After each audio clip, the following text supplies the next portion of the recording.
mo ang iyong mga kaaway. O kayo, kaya nyo bang mahalin ang kaaway nyo? Kaya nyo ba, inagaw subalon mo. Kaya mo bang sabihan ni, God bless you. Kaya mo bang sabihin yun? Hindi, syempre anong mararamdaman mo bilang tao, magagalit ka. Pero talagang kapag hiniling mo sa Panginoon na ang pag-ibig niya ay maranasan mo sa buhay mo, magagawa mo yun. Possible yun. Kasi si Mama once,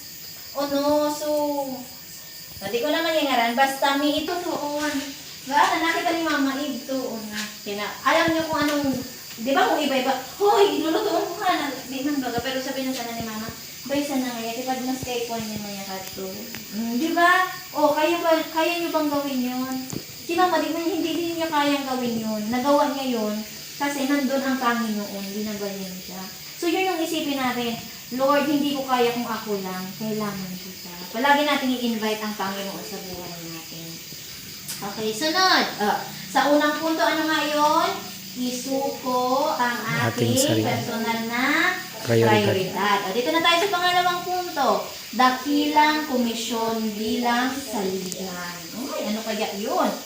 Basahin ko po. Ang komisyon ng Ebanghelyo, ang dakilang karta o charter ng misyonero sa kaharian ni Kristo.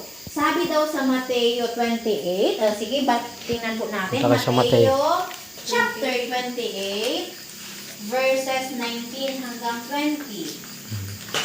Mateo chapter 28, verse 19-20. Nahanap na po? Very good. Sige na, Ate May, basahin mo nga. 19 to 20. Kaya't sa paghahayo ninyo, gawin ng alagad ang lahat ng mga bansa. Bautismuhan ninyo sila sa pangalan ng Ama at ng Anak at ng Espiritu Santo. At turuan silang sundin ang lahat ng mga bagay na inuutos ko sa inyo. At narito ako'y kasama ninyong palagi hanggang sa katapusan ng panahon. Amen. Ayun daw. So, ibig sabihin sa verse 19, ano daw ang gagawin natin? Tayo ay maghahayo. Tayo daw ay mag-share ng mabuting balita. Pagkatapos nating maghayo, syempre, ang susunod niyan ay tayo ay magbabaw. Pismo. Bagamat hindi man tayo, kasi di ba mga pastor hindi ang tayo magbabautismo, sila ang magbabautismo. At pagkatapos nun, katulad natin na tayo ay nabautismo, anong ginagawa sa atin ni Kuya Dindo? Tayo ay kanyang tinuturuan. Okay, tayo ay kanyang tinuturuan.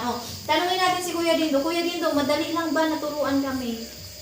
May kahirapan, pero sa gawa ng Panginoon ay madali. Amen. Ayun talaga. O diba sabi dito sa verse 20, at turuan silang sundin ang lahat ng mga bagay na iniutos ko sa inyo.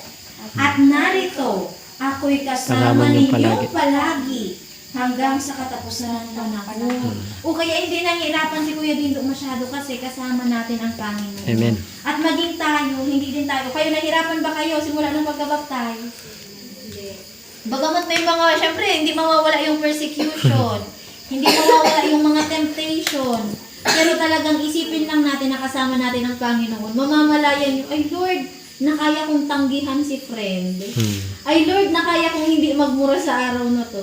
O diba? Pero hindi mo yun ipagmamalaki sa Diyos na, kasi Lord, ginawa ko yun. Hindi, kasi Lord, kasama kita. Ginawa ko yun, Panginoon, para maging kalugod-lugod sa iyo dahil sa pag-ibig ko sa iyo.